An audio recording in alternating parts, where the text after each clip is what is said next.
بھی اس نیکی میں شامل ہوں گے، ہمیں بھی اس کا برابر جناب ثواب ملتا جائے گا، اور اگر ہم کسی کو کرتے ہیں جناب گمراہ اور برے کام پہ لگاتے ہیں تو اس کے گناہ کا برابر ثواب جناب ہمیں مل جاتا ہے۔ تو ویورس یہ تو ہو گئی جناب باتیں، تو کیا ہے ویورس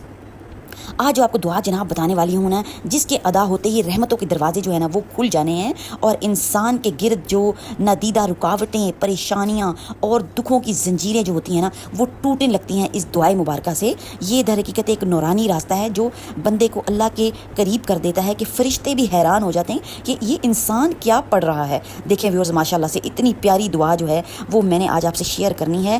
اور ویورز بہت کوشش کرتی ہوں کہ اچھی سی چیزیں جو ہے، کلام تو تمام جیسا کہ میں نے آپ کو فردر بھی بتایا کہ اللہ تعالیٰ کا جتنا بھی کلام ہے اس میں بہت ہی زیادہ